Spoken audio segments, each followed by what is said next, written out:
El libro de Lamentaciones. Es un libro único en el Antiguo Testamento que contiene 5 poemas de un autor anónimo que sobrevivió y ahora está reflexionando sobre el asedio babilonio de Jerusalén y la destrucción y el exilio que le siguió. Recuerda la historia completa en el libro de Segunda de Reyes. La caída de Jerusalén y el exilio era la catástrofe más horrenda en la historia de Israel hasta este punto. Recuerda, Dios le había prometido la tierra a Abraham. Le había dado a David victoria para hacer a Jerusalén la capital de Israel, y de David provino el linaje real de los reyes. Tenías la presencia de Dios ahí en el templo, donde los sacerdotes mantenían los rituales de adoración de Israel. Después de 500 años de toda esta historia, en el verano del 587 a.C., la ciudad cayó en las manos de Babilonia. Todo fue aniquilado y destruido.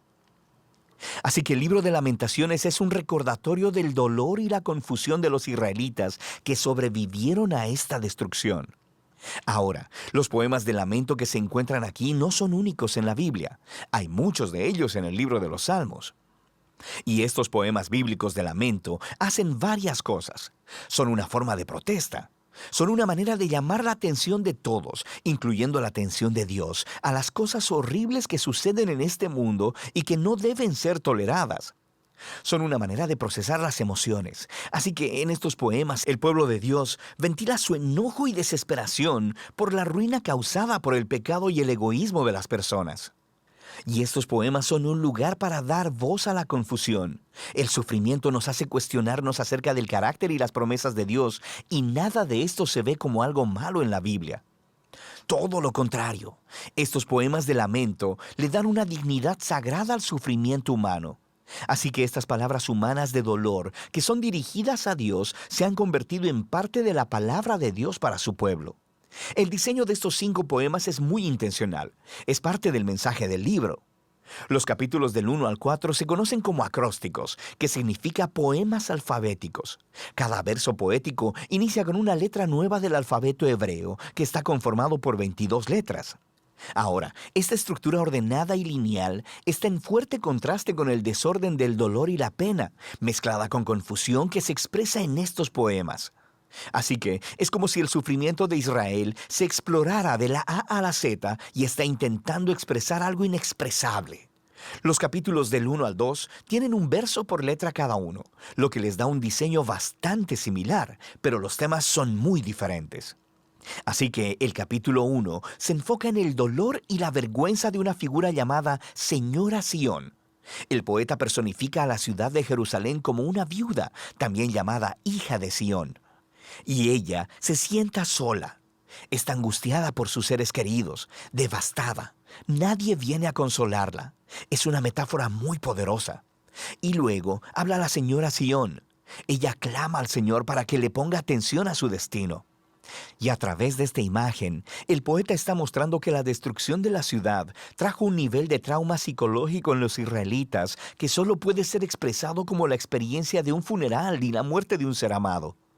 El capítulo 2 se enfoca en la caída de Jerusalén y cómo ésta fue consecuencia del pecado de Israel y fue producida por la ira de Dios, la cual es una palabra clave en este poema. Es importante recordar que en la Biblia, la ira de Dios no es un enojo espontáneo y volátil. Los poetas y profetas bíblicos utilizan esta palabra para hablar de la justicia de Dios. Israel había entrado en un acuerdo de pacto con Dios, y durante siglos habían estado violándolo al adorar a otros dioses, perpetrando la injusticia y oprimiendo al pobre. Y sí, Dios es lento para airarse, pero Él eventualmente se aira por la maldad humana, y Él traerá su justo enojo en la forma de un castigo. En el caso de Jerusalén, esto implicó permitir que Babilonia viniera y conquistara la ciudad.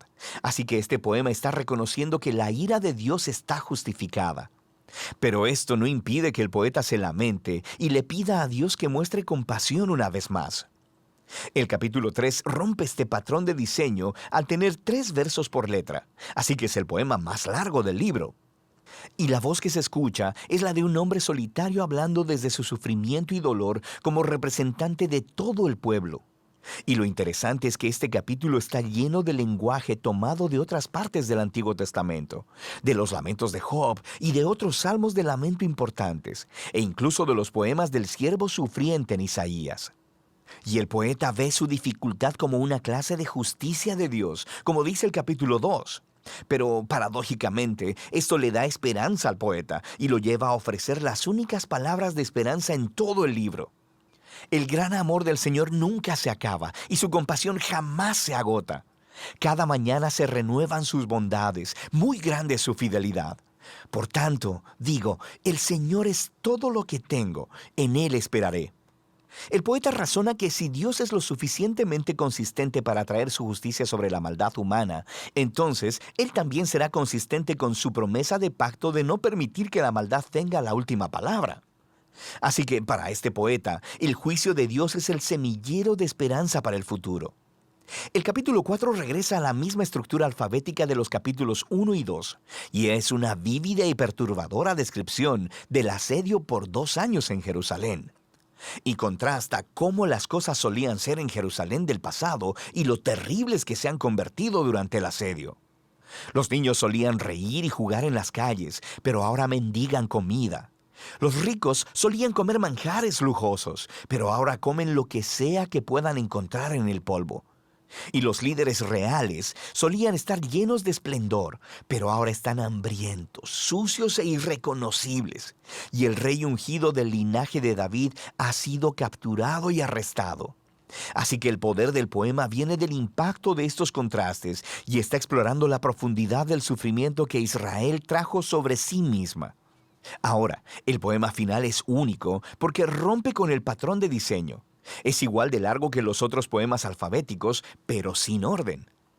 Es como si el poeta no pudiera soportarlo más y su dolor ha explotado en un caos. El poema es una oración comunitaria por la misericordia de Dios. Israel le ruega a Dios que no ignore su sufrimiento ni los abandone. Y el poema ofrece una larga lista de las diferentes clases de personas que fueron devastadas por la caída de la ciudad. Ellos le piden a Dios que no se olvide de estas personas y se lamentan en nombre de otros, dándole voz a su dolor. Sufrir en silencio simplemente no es una virtud en este libro. No se le pide al pueblo de Dios que niegue sus emociones, sino que alcen la voz de protesta para expresar sus sentimientos y derramarlos delante de Dios. El libro termina con algo parecido a una paradoja. El poeta reconoce que Dios es el Rey eterno del mundo, pero también que las circunstancias los hacen sentir como si Dios no estuviera por ningún lado. Así que las palabras finales del libro dejan esta tensión completamente sin resolver y pregunta, ¿a no ser que nos hayas desechado totalmente? Y el libro termina. El poeta no ofrece una conclusión linda y limpia, muy similar a nuestras propias experiencias de dolor y sufrimiento. La historia de la Biblia no termina aquí, pero este importante libro nos muestra cómo el lamento, la oración y el dolor son una parte crucial del camino de fe del pueblo de Dios en un mundo quebrantado. Y de eso trata el libro de Lamentaciones.